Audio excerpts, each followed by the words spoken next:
Som, 2. Som, ei. Graças e paz, irmãos. Amém?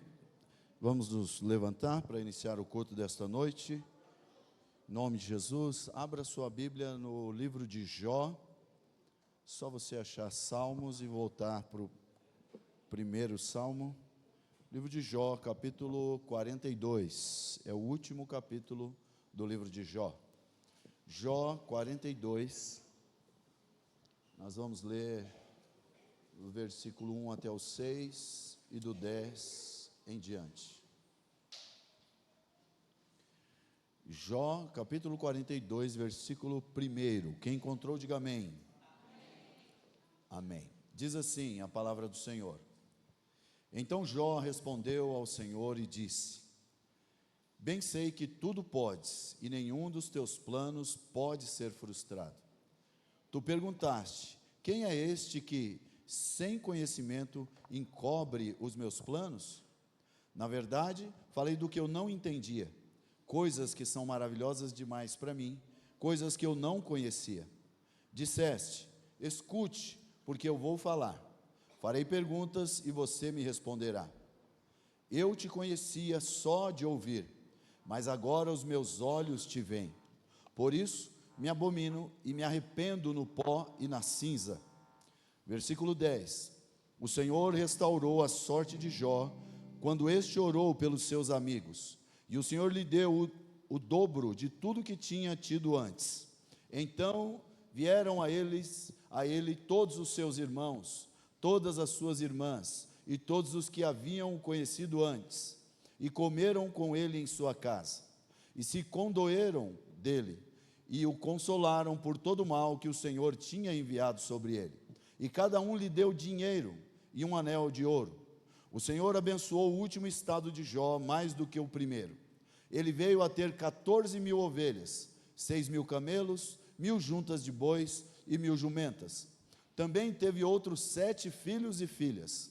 A primeira filha deu o nome de Gemima, a segunda chamou de Késia, e a terceira Queren Apuque.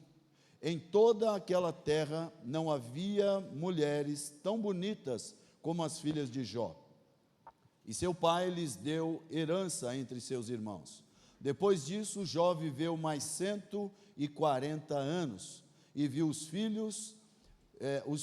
seus filhos e os filhos dos seus filhos até a 4ª geração. E assim Jó morreu, após uma longa velhice. Amém?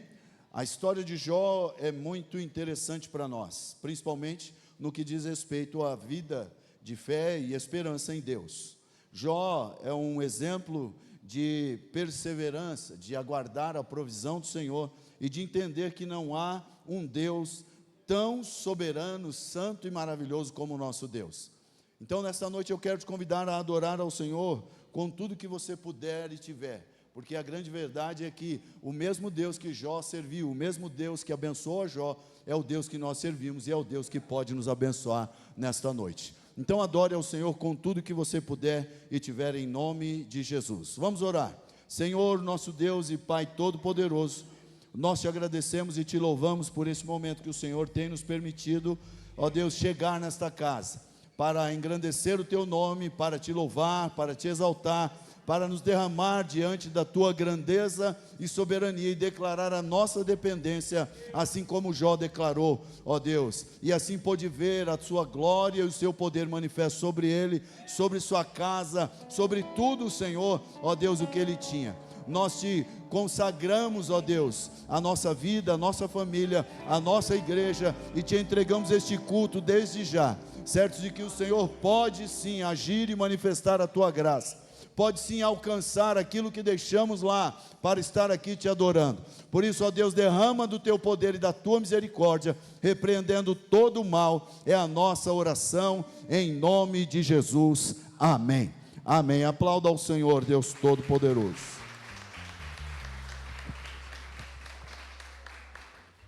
Graça e paz, irmãos. Amém? Então vamos louvar aquilo que nós acabamos de ler.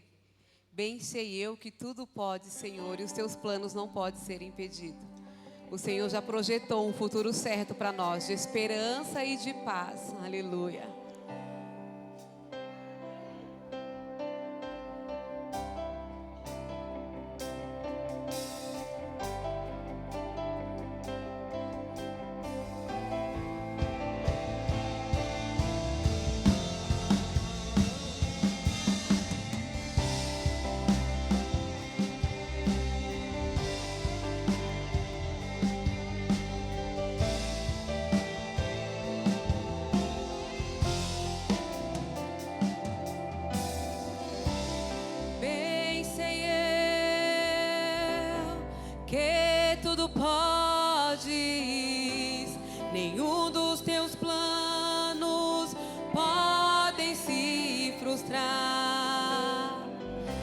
vontade é tua e a minha vida em tuas mãos está.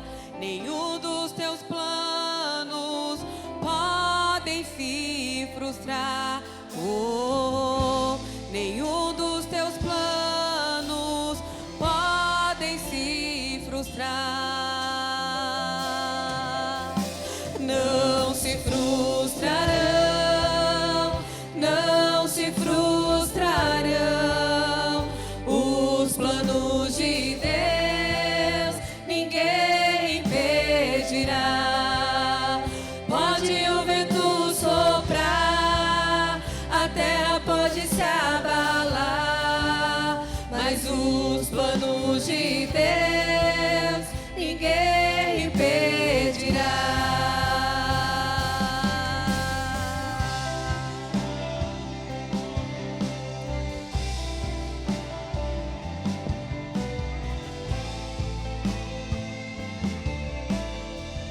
Cante, bem sei eu,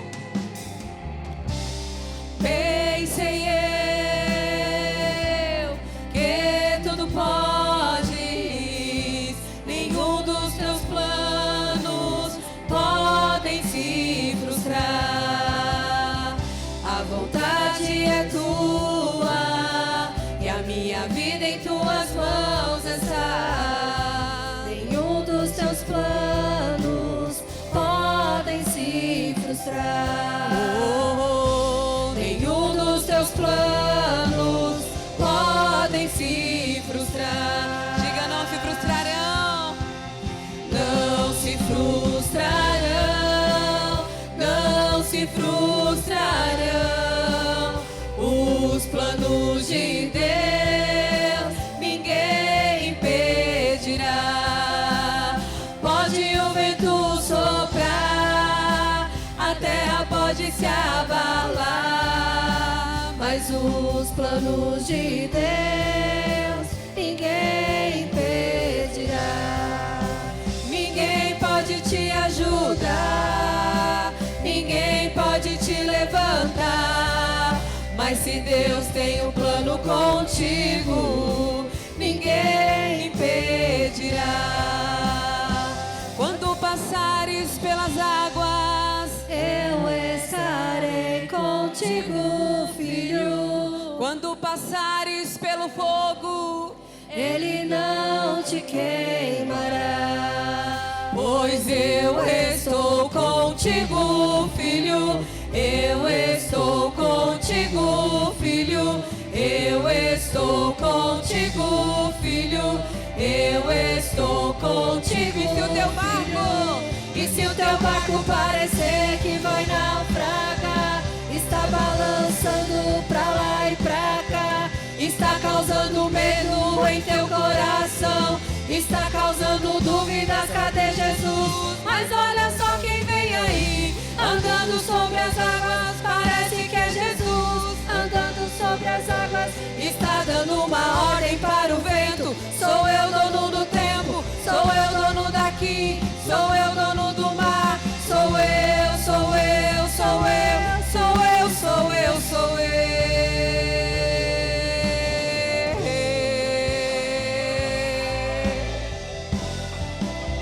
Ninguém pode te ajudar, ninguém pode te levantar. mas se Deus tem um plano contigo, Ninguém impedirá.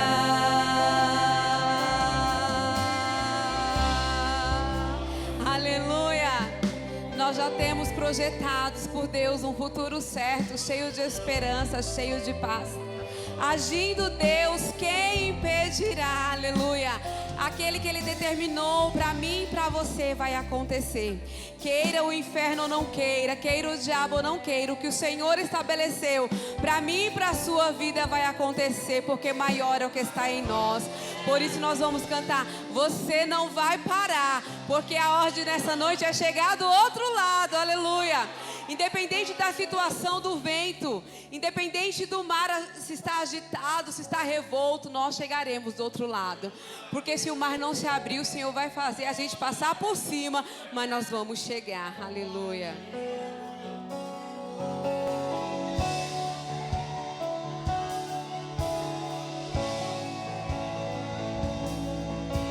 Profetize isso nessa noite, aleluia.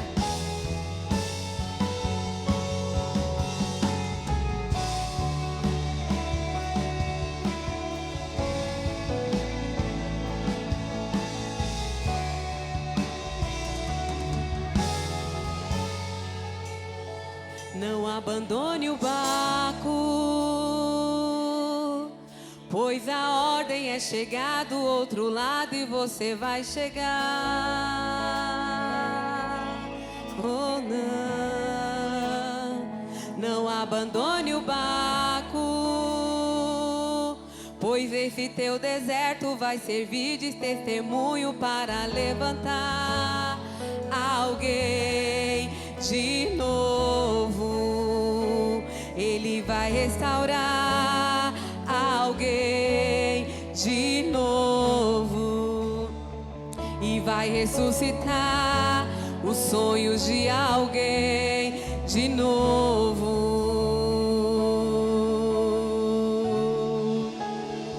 Você não vai parar, você não vai parar, pois a ordem é chegar no outro lado e você vai chegar. Você não vai parar, você não vai parar, você não vai parar. Eu sou Jesus o Nazareno e já dei ordem para acalmar o mar. Você não vai parar, não. Oh, aleluia, o Senhor vai te dar força nessa noite. O Senhor vai te dar coragem nessa noite para enfrentar. Não abandone o barco, pois a ordem é chegar do outro lado e você vai chegar. Eu tenho certeza disso. Não abandone o barco, pois esse seu deserto vai servir de testemunho para levantar alguém de novo. Ele vai restaurar alguém de novo e vai ressuscitar os sonhos de alguém de novo.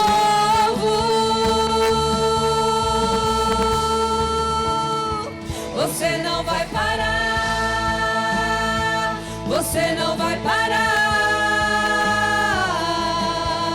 pois a ordem é chegar do outro lado e você vai chegar. Você não vai parar, você não vai parar, você não vai parar. Eu sou Jesus o Nazareno e já dei ordem para acalmar o mar. Você não vai parar, não. Aleluia. Eu fico imaginando aqueles homens num barco tendo Jesus com ele. E mesmo estando com Jesus como pessoa, quando a tempestade chegou, eles se agitaram, eles tiveram medo. Mas Jesus estava no barco. Jesus estava ali e questionou: mas por que vocês têm tão pouca fé? Se acalma, eu estou aqui. E não é diferente nos dias de hoje. Jesus continua aí no seu barco. Jesus continua aí no seu dia a dia. Jesus continua do seu lado. Então por que o medo, irmãos? Por que olhar para trás? Por que vacilar? Por que temer? Não para, Jesus está contigo, aleluia. Você não vai parar. Você não vai parar, pois a ordem é chegar do outro lado e você vai chegar. Você não vai parar, você não vai parar, você não vai parar. Eu sou sou Jesus o Nazareno e já dei ordem pra acalmar o mar. Você não vai parar, você não vai parar, você não vai parar, você não vai parar, você não vai parar, você não vai parar, você não vai parar, você não vai parar. Eu sou Jesus o Nazareno e já dei ordem pra acalmar o mar. Você não vai parar.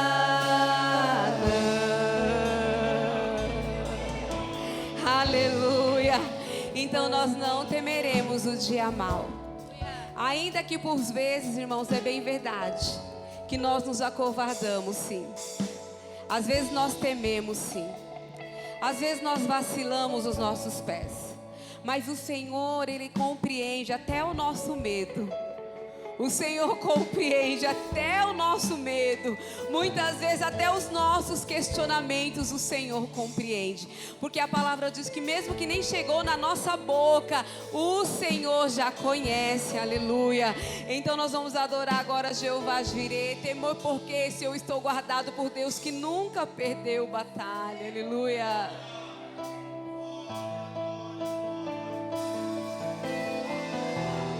É poderoso Deus.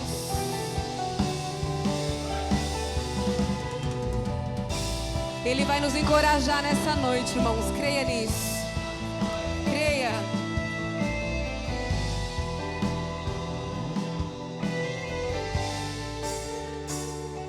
O fogo não me queima, nas águas não vou afundar, pois estás comigo, não estou sozinho, eu estou guardado no esconderijo, não estou sozinho, tu estás comigo. Temer porque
não vou afundar, pois estás comigo, não estou sozinho, eu estou guardado, eu estou bem protegido no esconderijo,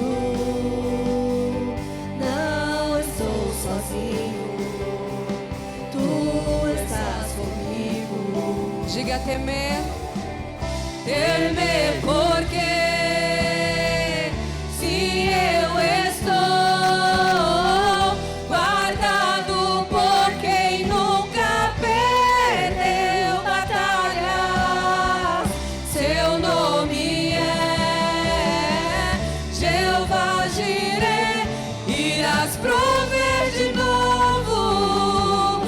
Eu creio em ti, haja o que houver.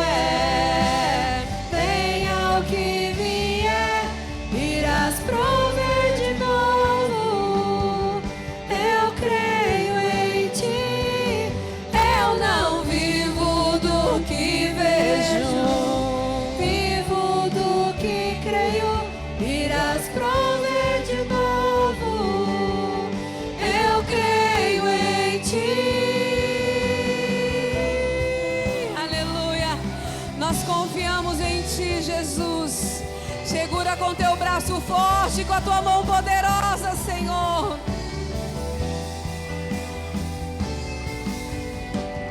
A tempestade e o vento forte não vão roubar a minha fé em ti, meu Deus. A tempestade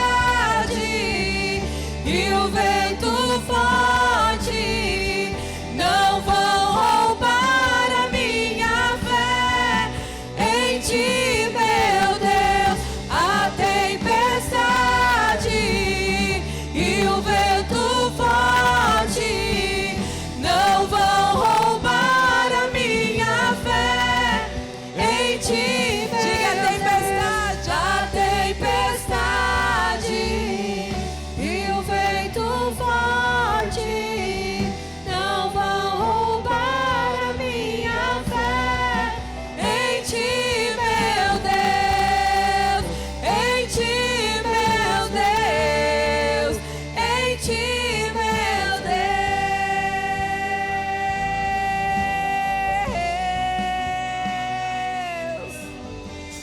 Temer porque se eu estou guardado por quem nunca perdeu batalhas, seu nome é Jeová Jireh, irás prover de novo. Eu creio em ti, haja o que houver, venha o que vier, irás prover de novo. Eu creio em ti, eu não vivo do que vejo, vivo do que creio, irás prover de novo. Eu creio em ti. Aleluia. Eu acho muito interessante uma coisa, irmãos. Tem um louvor, eu sempre falo aqui da Renascer, que diz que há momento em que o louvor é o melhor das orações. E o Senhor, Ele fala muito através do louvor. Nós chegamos aqui, fomos escolher os louvores e vocês viram, a gente escolheu agora os louvores, vai cantando um e todos os louvores estavam falando sobre tempestade, sobre medo e sobre temor. Então eu quero dizer para você nessa noite, não tenha medo, Jesus está com você. Ele não perdeu o controle da sua vida, Ele continua no controle. Em Isaías 43, eu gostaria de ler aqui para você, só até o versículo 6, que diz assim, ó: mas agora, assim diz o Senhor que te criou e que te formou, ó Israel: não temas, porque eu te chamei-te pelo teu nome, você é meu, aleluia. Você é exclusividade do Pai. Quando você estiver passando pelas águas, o Senhor vai estar com você. E quando pelos rios você passar, eles não te submergerão. Quando passares pelo fogo, não te queimará, nem chama arderá em ti. Porque eu sou o Senhor, o teu Deus, o teu Salvador, diz o Senhor para você nessa noite. Visto que foste precioso aos meus olhos, também foste honrado, eu te amei. Assim dei os homens por ti e os povos pela tua vida. Olha a importância que você tem, aleluia. Darei ao norte, dá ao sul, não retenhas. Trarei os meus filhos de longe e as minhas filhas das extremidades da terra. A todos que são chamados pelo meu nome e o que eu criei para minha glória, aleluia, eu ajuntarei, aleluia, porque eu formei a extremidade da terra. A ordem para você nessa noite é não temer, porque o Senhor está com você. Se você crê nessa palavra, aplauda o Senhor, aleluia.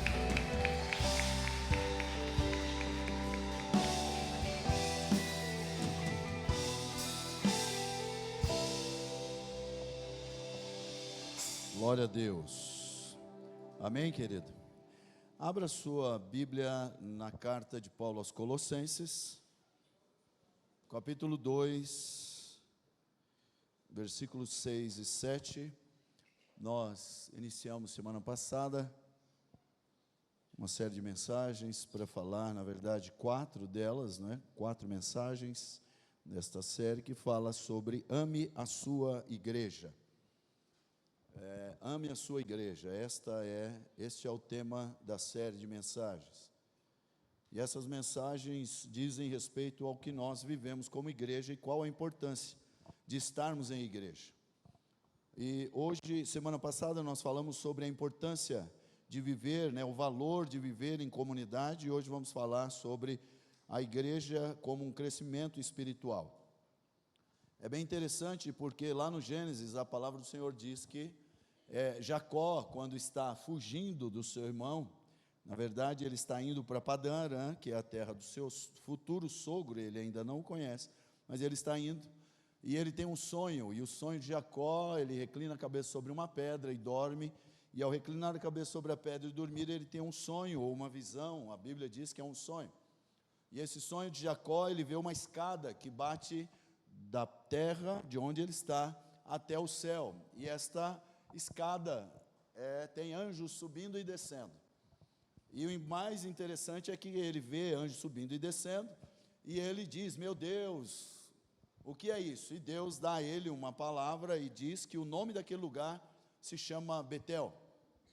Betel, do hebraico para a tradução, para o português, quer dizer casa de Deus. E casa de Deus, quando falamos, vamos à casa do Senhor, a nossa referência, obviamente, que é a igreja. Não há um outro lugar que a gente tenha como referência quando se fala da casa, ou quando se usa esse termo, casa de Deus. Então, nós vamos vendo que a casa de Deus, ela é uma grande referência, tanto na Bíblia, quanto para nós, e tanto na nossa consciência, que nós vemos que a igreja, nos dias atuais, ela precisa ter essa consciência da importância do lugar onde ela serve a Deus, onde Deus permitiu que ela estivesse adorando. Eu já disse aqui, mas é bom repetir que na minha consciência, no meu entendimento, não está escrito isso na Bíblia, até esses dias brincando com a Júlia, com a Giovana, não me lembro qual das duas, eu disse que preparei uma mensagem sobre aquela cidade de refúgio, quando os textos de Josué, capítulo 20, de Êxodo, Deuteronômio, Deuteronômio, Números e Josué, os 3 livros falam sobre a cidade de refúgio. Mas Josué dá uma intenção bem interessante e Números expande o assunto, quando fala da importância de você estar numa igreja e não mudar de igreja. E eu não estou dizendo isso apenas para que você não saia da Nova Vida.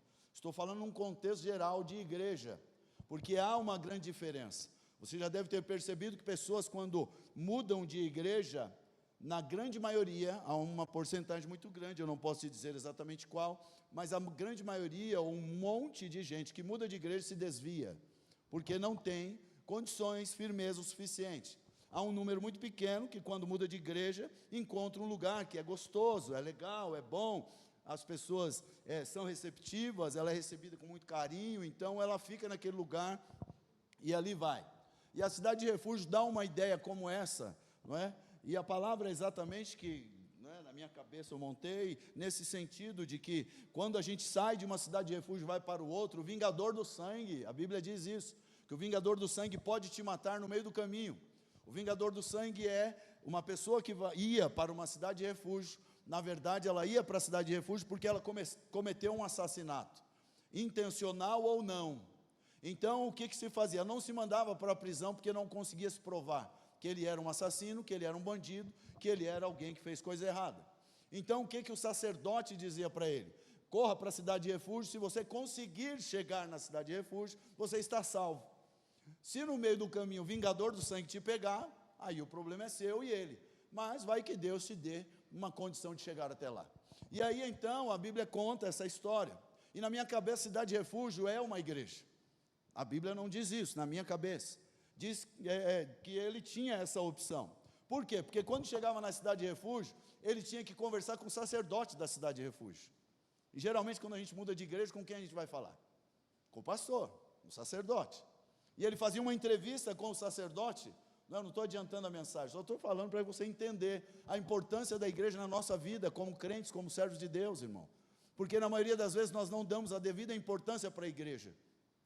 Nós fazemos o seguinte, nós viemos na igreja, quarta-feira, culto de libertação, vou receber um óleo lá, uma unção, Deus vai fazer um milagre e vou para casa. Ou seja, a gente vem para receber, a gente não vem para dar. Enquanto a Bíblia diz que melhor do que receber.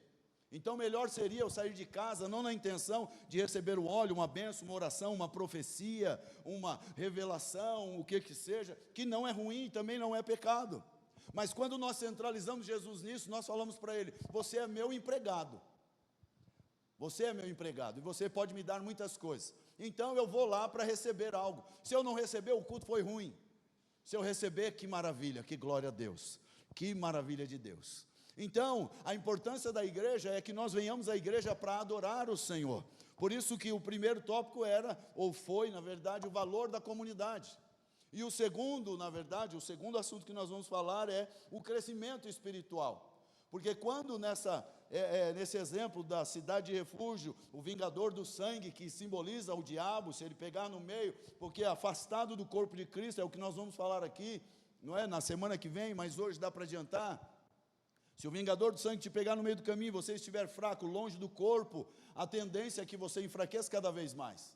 Por isso que às vezes encontramos crentes que não estão na igreja. A igreja, irmão, não salva. A igreja não salva. A igreja não é lugar de recarregar bateria também, como dizem. Não é. Isso aí a gente faz no auto elétrico, a gente recarrega a bateria do carro lá. Agora a igreja é o lugar de adorar a Deus. Por quê? Olha só que interessante. Não sei se você já olhou esses textos nessa perspectiva. Quando o livro fala de Neemias, que ele está triste na frente do rei, eu entendo, e dá para se entender isso, que você percebe que nós podemos estar tristes, mas algumas tristezas está na cara que você está triste. Todo mundo vê que você está triste. Assim era a tristeza de Neemias. Por quê? Porque ele estava triste, porque ele estava em um lugar que ele não queria estar, depois que Anani traz uma notícia para ele, dizendo que Jerusalém está queimada, e os pais dele estão em miséria, a terra dos pais dele está em miséria.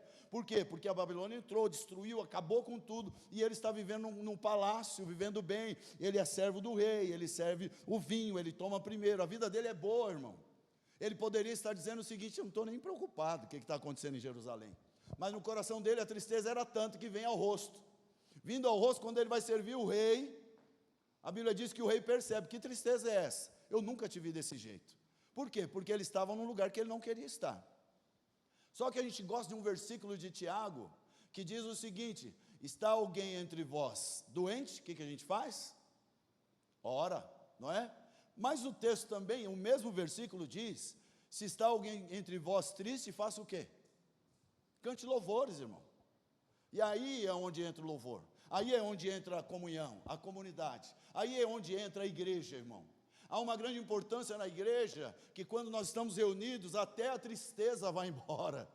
Há uma grande importância da igreja na nossa vida, porque a gente entra triste, e a gente começa a adorar ao Senhor e glorificar a Deus, e quando a gente percebe, a gente já levantou a mão, a gente já chorou, porque tocou numa ferida nossa, a gente já percebeu que o Espírito Santo começa a mover no coração. Então, irmão, quando estiver triste, a tristeza chegar na cara, no rosto, onde você escolher, comece a adorar a Deus. Comece a glorificar o Senhor. Ah, mas eu estou em casa, adoro em casa. Mas não esqueça, quando tiver culto, corra lá e comece a adorar na igreja também, porque você vai ver que a sua adoração vai tocar no irmão, vai tocar no outro irmão, vai tocar, daqui a pouco, irmão, está uma manifestação de graça e de poder de Deus através da nossa adoração.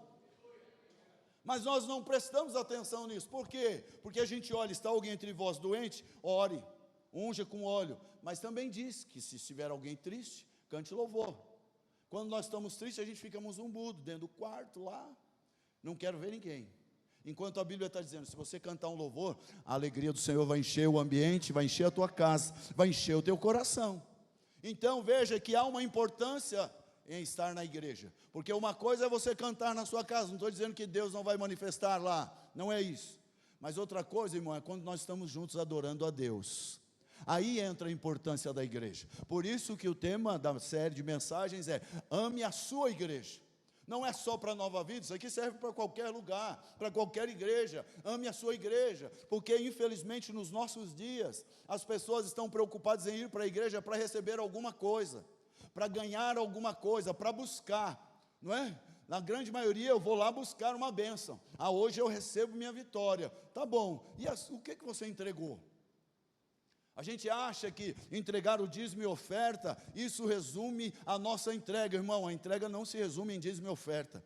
A entrega vai muito além. A carta aos Hebreus diz que nós precisamos entregar sacrifícios de louvor. Sacrifício de louvor é adorar ao Senhor, é muitas vezes não querendo fazer. Lembra de Neemias? Mesmo triste, mas ele estava no lugar que não queria estar, a tristeza está estampada no seu rosto, mas ainda assim ele foi servir o rei, porque ele podia dizer, eu não quero. Mas a importância da igreja é exatamente essa. Se eu amar a igreja, eu vou estar triste, feliz, desempregado, empregado, eu vou estar, sei lá como, alegre, em dia de sol, dia de chuva, qualquer dia que for. Se eu amo a igreja do Senhor Jesus, eu vou adorar, eu vou glorificar, eu vou estar junto, eu vou congregar, eu vou segurar na mão do irmão, eu vou orar pelo irmão. Então veja, em tudo isso a gente percebe, irmão, a importância da igreja na nossa vida. Por isso que muitas pessoas entram na igreja, nem crentes são, entram na igreja, falam, meu Deus, como eu saí daqui agora aliviado. E você que está aqui um tempão, nem percebe mais. Entrei e saí do mesmo jeito. Você não entendeu ainda, que esse lugar, como as pessoas que nem crentes são, entram na igreja, na intenção de se derramar e de se abrir. Aí você vai dizer, ele adora mais do que eu. Não estou dizendo isso. O que eu estou dizendo é que ele vem com as armas para baixo. O que ele não vem na intenção de pegar uma bênção, de pegar uma vitória. Ele entra na igreja porque ele já está quebrado, arrebentado, ele não tem mais para onde ir, irmão. Então ele entra na porta da igreja e diz, a minha esperança, o meu socorro, a minha única tentativa é entrar na igreja dos crentes. Aí entra na igreja do crente, aleluia, começa uma adoração, começa um louvor, um irmão vai e segura nele, um irmão põe a mão no ombro dele, Deus dá uma revelação, Deus faz sei lá o quê, e aí quando percebe, irmão, essa pessoa foi restaurada, o Espírito Santo trabalhou no coração dela, agiu na vida dela, porque a importância na igreja, irmão. Aí não adianta. Então veja, hoje nós vamos falar sobre crescimento espiritual, não é? Até aqui dissemos da importância da igreja. Então leia aí comigo Colossenses capítulo 2, versículos 6 e 7. Abra aí e vamos ler em nome de Jesus. Diz assim a palavra do Senhor: portanto, assim como vocês receberam Cristo Jesus, o Senhor, continuem a viver nele, estando enraizado e edificados nele, e confirmados na fé, como foi ensinado a vocês, crescendo em ações de graça. Amém? O texto diz, assim como vocês receberam a Cristo, continue crescendo. Continue crescendo. Não está dizendo aqui, irmão, a igreja crescer no tamanho, no número, na quantidade. Não está dizendo isso. Não é só isso. Isso vai acontecer ou pode acontecer. Ou se Deus não quiser, não vai acontecer. A grande questão é que a igreja continua sendo dele. A questão aqui é que está dizendo que nós precisamos crescer, irmão. Nós como igreja precisamos crescer. E nós vamos falar exatamente sobre essa questão do crescimento espiritual. Para você entender, o crescimento espiritual é um processo contínuo, não é uma coisa que acontece num dia. Não vai acontecer, aceitei Jesus, sou grande o suficiente, não é igual aqueles camaradas que entram no primeiro dia do seminário teológico, no segundo dia eu sou pregador. Não funciona assim, irmão. Até porque para ser pregador precisa de muita coisa além de entrar no seminário teológico. Tem gente da minha turma lá em 2000 que entrou no seminário teológico, depois que entrou no seminário teológico foi para o judaísmo. Não é mais crente, está no judaísmo. Teve gente que desviou, teve gente que foi para fora, teve gente que foi para missões, tudo bem. Mas nem todo mundo que entra no seminário, irmão, é pregador. Mas você já deve ter visto aí. O camarada entrando no seminário num dia, no outro, ele está analisando o texto já. Ele já sabe o que é o auristo no grego. O grego koineu, o grego, né, contemporâneo, o auristo, aí virou e não sei o que, irmão. Em nome de Jesus. Precisa de muita coisa para chegar num crescimento espiritual. Ele é um processo contínuo. Vou dar um exemplo bem rapidinho. Ontem você deve ter visto essa notícia, o Banco Central deu uma notícia no Brasil, em toda a rede nacional. O Banco Central chegou à conclusão de que os brasileiros gastam 26 milhões por mês em aposta virtual, chamada Bet. Se você é crente, está jogando na Bet, irmão, espero que outra Bet te pegue, crente. Espero que outra Beth te pegue para você acordar e ver que você é crente, e crente não faz aposta, viu? Crente serve a Cristo e espera em Jesus. Fezinha que faz é no Todo-Poderoso, só e nada mais. Então, para não dizer que nunca soube disso, então está sabendo agora. Se está fazendo, está em pecado. Se está em pecado, não vai para o céu. Se não vai para o céu, irmão, pode voltar para casa e esperar o fim do tempo, já adiantar logo a situação. Mas 26 milhões, o pior de tudo isso, a maioria dos apostadores, o Banco Central conseguiu definir que recebe Bolsa Família. Bolsa Família é R$600, não é? R$600. Irmão, o camarada recebe R$600 e joga na Bet. O pior de tudo isso, o Banco Central não pode intervir. Primeiro, porque ele não tem acesso na conta. Primeira coisa. Segundo, ele não pode intervir porque quem tem que fazer isso aí é o banco, é a Receita Federal, por exemplo, bloquear o CPF e tirar o CPF da Bolsa Família. Obrigado, pastor. Do Bolsa Família. E aí tira, aí sabe o que vai acontecer? Esse camarada que para de receber o Bolsa Família vai dizer assim: acabaram comigo, o governo não presta. Não é o governo que não presta, é ele. Mas o que eu quero chegar é no seguinte: irmão, o camarada está jogando na Bet 26 milhões todo mês no Brasil. Ele está ficando pobre todo dia, sem perceber. Sem perceber, ele está ficando cada vez mais pobre. O crescimento espiritual, você não percebe, irmão, que você está crescendo. Ninguém vai ficar brutamonte porque entrou na igreja e agora está, meu Deus, olha o tamanho desse crente. Irmão, isso não vai acontecer, sabe por quê? Porque nós vivemos por fé. Nós vamos perceber quando Deus nos permitir estar diante de um endemoniado e a gente pôr a mão e ver assim a glória de Deus manifestar. A gente vai perceber o crescimento espiritual em nós. Quando disser, irmão, dá uma palavra, e aí ele vem, abre a Bíblia tremendo, balançando, suando mais que tudo, mas ainda assim ele traz a palavra e alcança o coração e comove o pecador e resgata do inferno. Aí é o crescimento espiritual, irmão. Não dá para se ver. Por que eu dei esse exemplo? Porque as pessoas ainda não entenderam, irmãos, que o que ela está recebendo de benefício não é para ela torrar no malefício, ou seja, vem e vai. Assim é a vida do crente. A gente precisa entender que o que Deus está dando para nós a cada dia aqui, irmão, nós precisaríamos fazer como disse a superintendente da escola bíblica dominical, pegar um caderninho e começar a anotar.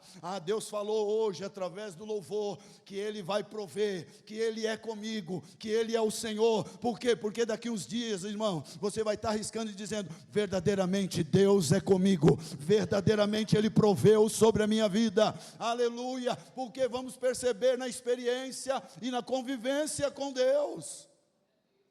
É a grande questão, irmãos. Não é nada palpável. Crescimento espiritual é um processo contínuo que ocorre dentro da igreja, ou seja, o amor à igreja já é um motor para que isso comece a acontecer em nós. Porque se eu não tiver amor pela igreja, como cresço?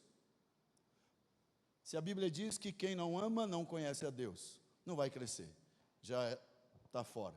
Mas a Bíblia também nos dá uma intenção ou uma ideia, não é? De a igreja é uma fonte de ensino. É uma fonte de ensino. Irmão, você está aqui de quarta, terça de manhã, quarta à noite, sexta-feira, uma sim, uma não, mas está na sexta, está no sábado, está no domingo de manhã e está no domingo à noite, ou seja, e no domingo às 8, às 9 e às 18, por exemplo. Você está aqui 6 vezes pelo menos durante a semana. 6 vezes durante a semana você ouve pelo menos um versículo. 6 vezes na semana você ora pelo menos uma vez em cada um desses dias, ou seja, na semana pelo menos 6 vezes você ora. Porque são os dias que você está na igreja. Isso eu estou contando com alguém que vem todos os cultos. Nem todos vêm. Então vamos dizer pelo menos 4. Então pelo menos 4 vezes você ora na semana. Pelo menos 4 vezes você ouve uma palavra. Isso multiplicado por mês dá 4, 8, 12, 16. 16 vezes, irmãos. Dentro de 30, meu Deus do céu, você tem metade do mês sendo alimentado, sendo ministrado, orando, sendo alguém intercedendo por você, alguém clamando a Deus pela tua casa, alguém clamando pela tua família. Isso eu estou dizendo quando você está, não estou dizendo quando você está ausente. Então preste atenção, metade do mês, pelo menos você adorou a Deus. A grande pergunta é: o que eu estou fazendo com a metade do mês? Se pelo menos 16 vezes isso acontece, ou 16 dias, e a outra metade, irmão, ela está sobrepondo essa, porque o que está acontecendo lá fora está ocupando o espaço do que acontece aqui dentro. Então o crescimento espiritual está sendo sufocado pelas coisas do mundo. Lembra da parábola do semeador? Parábola do semeador, vou te lembrar, você sabe, mas só para refrescar. Vem o semeador, e a Bíblia diz que o semeadorzinho, eu fico imaginando um cara com aquela roupa, um chapéuzinho, não é? Uma bolsinha do lado, cheia de semente. O semeador saiu a semear. Saiu para semear. A Bíblia não diz que ele fica olhando onde vai jogar. Ele sai para semear em todo lugar. Semeador é assim.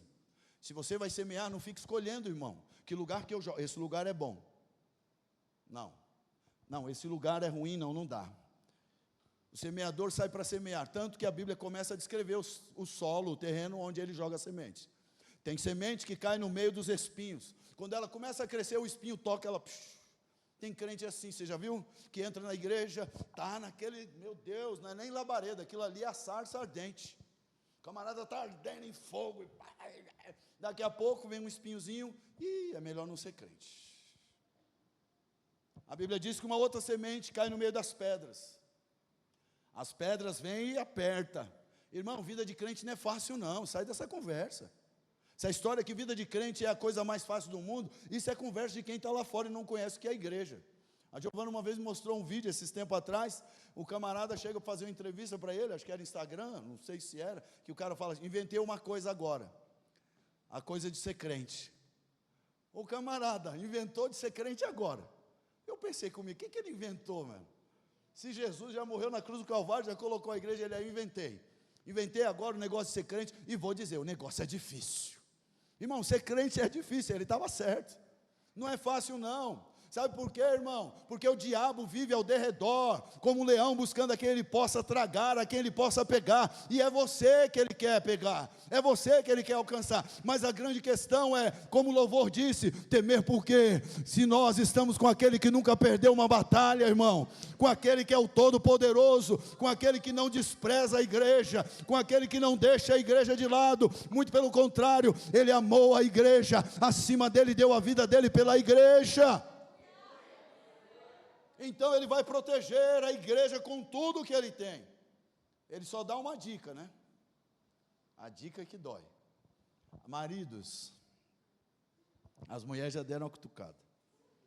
Ame a esposa, ame sua esposa, como Cristo amou a igreja.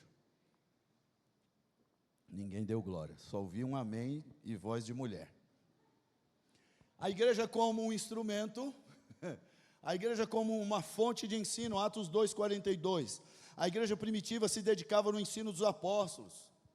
Eles permaneciam na oração, mas ensinava o ensino dos apóstolos, além da oração e da comunhão. Ou seja, a igreja continua sendo hoje um lugar onde nós somos alimentados espiritualmente pela palavra de Deus, irmão. Aqui não é lugar para contar balela, conversinha, história, não sei mais o que lá. É lugar de pregar a palavra de Deus. A palavra de Deus é que traz fé. E se a palavra traz fé, irmão, eu creio que em breve verei você estourando de fé, cheio da graça e da bondade, e profetizando sobre a tua casa a ação de Deus, por fé em Deus, no Todo-Poderoso, em nome de Jesus. Mas isso vem pela palavra, irmão. Se nós não deixarmos que os outros 14 dias ou 14 vezes sobreponham os 16 que a gente está aqui. Essa é a grande questão. Outra questão, o desafio, irmão, ou melhor, a prática da comunhão e edificação mútua. Hebreus 10, 24 e 25, diz que nós não podemos deixar de congregar como é costume de alguns, o 25. Para deixar bem claro, sabe o que é, irmão? Nós hoje, infelizmente, a igreja como um todo, e dizendo as pessoas que fazem parte da igreja, hoje elas congregam aqui, amanhã elas congregam lá, amanhã congrega ali, amanhã congrega lá, amanhã, cada dia ela está num lugar, ela não tem um lugar. Na verdade ela não tem uma igreja, na verdade ela não tem uma cidade de refúgio, na verdade ela não tem onde repousar, onde ela buscar socorro no dia da adversidade, irmão. E como a grande maioria das igrejas hoje são grandes, sabe o que acontece? A maioria das pessoas entram e saem, e nunca vão chegar perto de um pastor para pedir uma oração.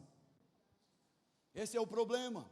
Então nós precisamos entender que há uma prática de comunhão e edificação mútua. Qual é essa prática? Irmão, você chega na igreja, isso é muito legal. Você chega na igreja, o recepcionista já te dá um sorrisão, mesmo se faltar alguma coisa, ele vai te dar um sorriso.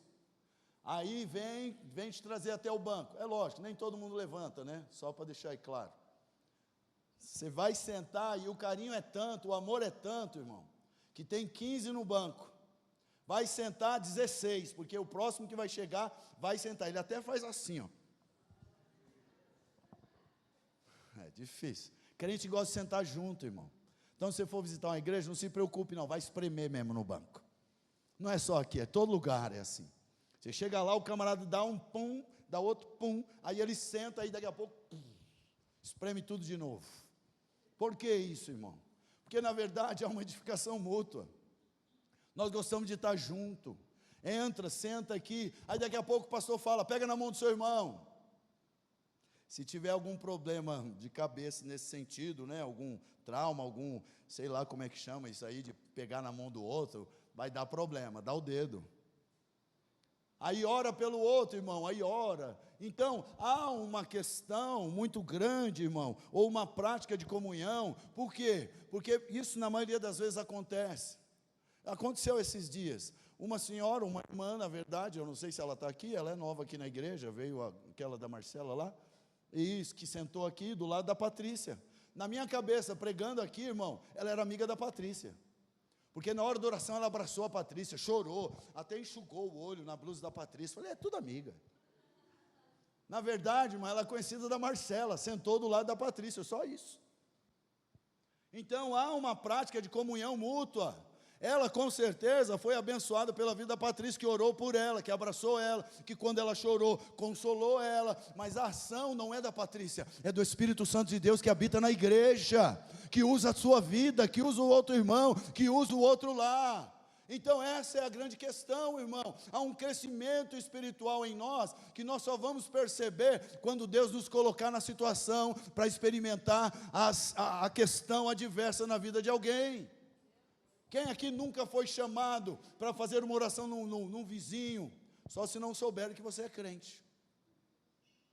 Então, cuidado. Quem aqui, irmão, nunca chegou numa situação, do nada, no meio de um culto, que você nem sabe o que é, alguém diz, você vai orar. Você fala, meu Deus. A gente só percebe o crescimento espiritual em nós, quando nós somos colocados na situação.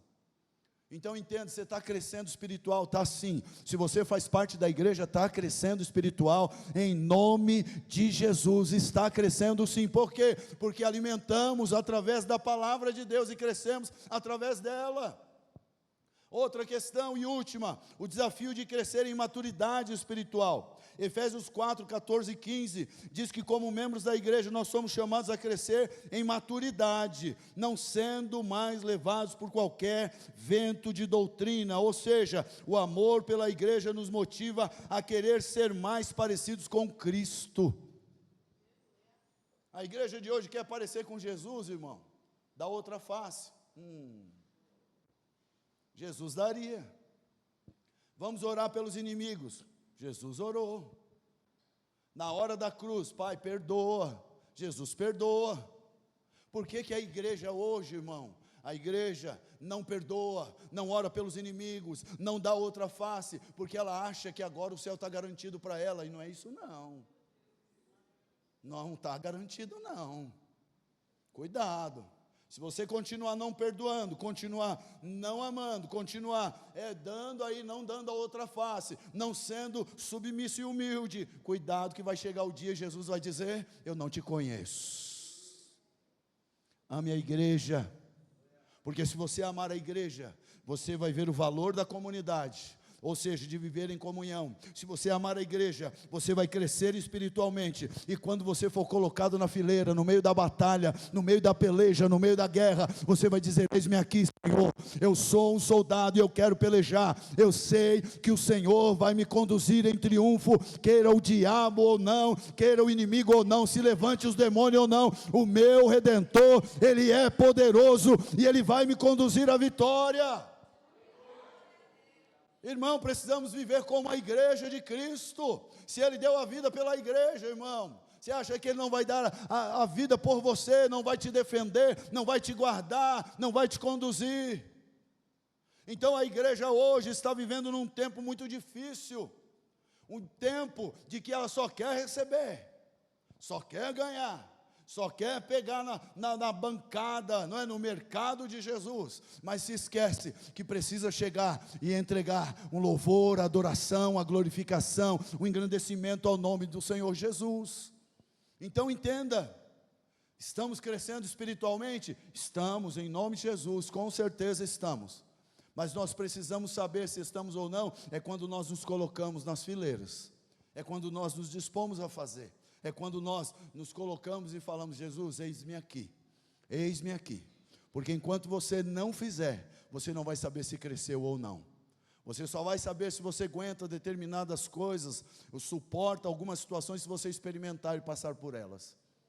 Algumas vezes as pessoas falam: se você estivesse na situação tal, o que você diria? Eu diria: hoje não, mas eu não sei se eu estando lá não faria o mesmo. Porque a gente condena e julga e fala, mas não sabe o que acontece lá, irmão.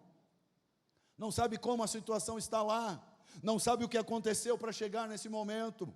O que eu estou dizendo, como igreja, a nossa dependência precisa estar em Jesus Cristo, a nossa dependência precisa estar no Senhor Deus Todo-Poderoso, mas para isso a gente precisa de um abrigo, a gente precisa de um refúgio, a gente precisa de pessoas que estejam conosco, de alguém que ore por nós, de alguém que clame pela nossa vida, de alguém que estenda a mão, aleluia, no momento da dificuldade, irmão. E esse lugar, sabe onde é? Na igreja. Ah, pastor, mas a igreja está tão diferente. Então, a igreja somos nós, você está diferente. Ah, mas eu não tenho mais amor pelas pessoas, ou a igreja não ama mais, irmão. Não fale bobeira, porque se a igreja não ama, é porque você está demonstrando outra coisa que não é o amor. Precisamos entender, irmãos, que a igreja de Cristo Jesus, a igreja do Senhor e Salvador Jesus Cristo, que um dia vai morar no céu, precisa viver conforme a palavra do Todo-Poderoso e seguir conforme a palavra do Todo-Poderoso. Quantos crentes, irmãos? Ranzinza. Quantos crentes? Ah, se eu pegar eu mato. Olha, é crente, é tudo a mesma turma. Mando matar.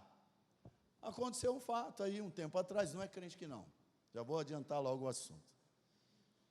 Roubaram o carro do crente. O que o crente foi? Na boca.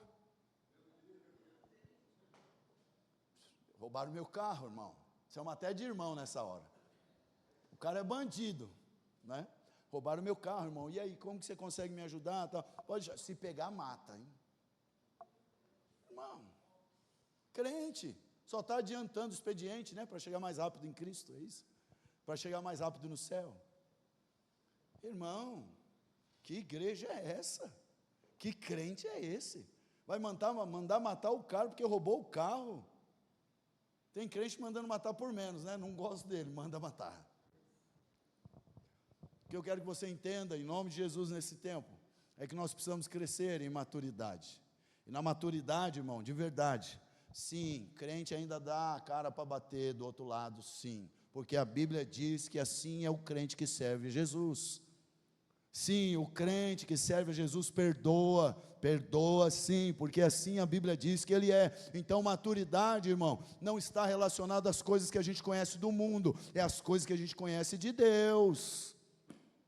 E se a Bíblia diz que o crente precisa viver assim, digno do Evangelho, precisamos viver em dignidade do Evangelho. Por quê? Porque o texto que nós lemos disse: assim como vocês conheceram a Cristo, estejam alicerçados nele, esteja edificado nele, esteja enraizado nele, e continue crescendo na graça, irmão. Crescer na graça não é no mundo, é na graça, é na presença de Jesus, é andar como Jesus, é servir como Jesus, é adorar, aleluia, a Deus Todo-Poderoso em todo momento.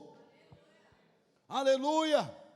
Irmãos, para a gente terminar e orar, nós vamos ungir, orar por você, sim.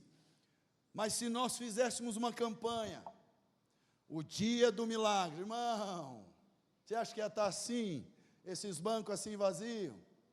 Ia estar lotado, irmão, é lógico, né? Saltar, pular, cuspir, virar, todo mundo quer. Lógico que é a coisa melhor que tem. Agora, quando Cristo chegar, Ele não vai perguntar: quantos milagres você recebeu? Quantos milagres você... Quantas bênçãos você... Deixa eu ver o livro aqui. Não. Ele vai dizer: você me serviu com fidelidade, você foi igreja. Entre para o que está preparado para você. A gente, irmão, está aqui adorando ao Senhor, mas a gente está com a cabeça lá, o coração está lá, o desejo é estar lá. Então continue amando a sua igreja, seja essa ou seja de onde você é, que está aqui nesta noite, ou vai assistir essa mensagem, ouvir, eu não sei, mas continue amando a igreja. Por quê? Porque não há como amar a noiva e deixar o noivo à parte. Porque se você ama a noiva, também ama o noivo. E se ama o noivo, tem salvação, tem graça e tem bondade de Deus sobre a sua vida, sim. É assim que Jesus faz. Amém? Que o Senhor te abençoe. Aplauda ao Senhor Deus Todo-Poderoso.